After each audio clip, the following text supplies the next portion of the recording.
First impression is it's a beautiful circuit. It's a beautiful island, very, very pretty, but it's very wide, lots of space, which is unusual for some circuits. So I think as a racing circuit for GT World Challenge, it brings something new. I think you'll see some exciting racing here, lots of space for overtaking, and just the backdrop of Lombok as an island is beautiful. Mandalika is a new circuit, so we don't know until we start racing. So we're all looking forward to the racing happening. My role is to look after television for international broadcasts. So all my cameramen, my crew are all looking forward to producing the TV here.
Because we're sending it around the world. So Mandalika and the racing circuit will get global exposure because of this weekend's races.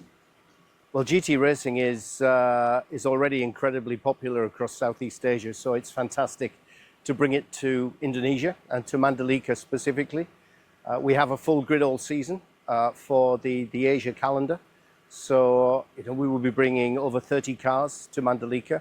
And that gives you an idea of how popular GT racing is across Southeast Asia, and we're just delighted that it's here in Indonesia. GT World Challenge Asia is very exciting. You've got the best GT3 cars in Asia. You've got the best GT3 drivers in Asia and around the world all competing, whether people be from Europe or East Asia or Southeast Asia. You're going to see some very exciting racing here at Mandalika.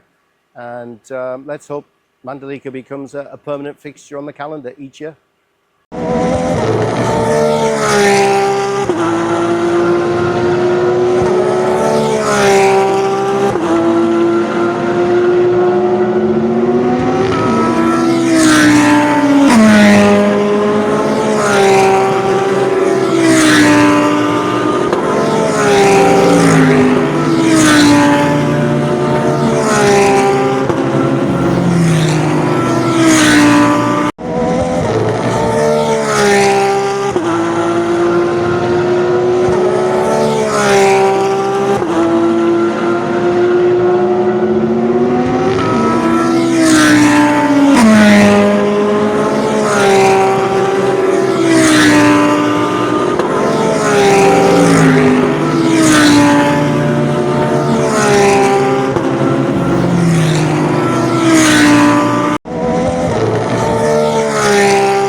I'm Arnau. I'm a mechanic for the car number 75 for the team Garage 75, racing for Ferrari.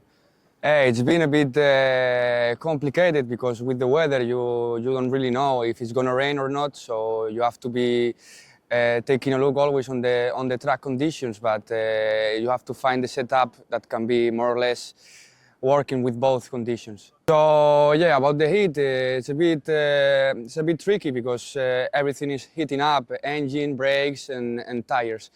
But you have to be really precise with the tire pressures. The cars don't have any big issue about heating, but you have to take a look on the pressures for the tires because they can go up really quickly here. No, actually no. We do always the same. The only thing that mostly changes is the setup. You have to adapt to every track you go. This one we have tricky conditions, so we still don't have the proper setup, but we need to be changing every time due to the weather.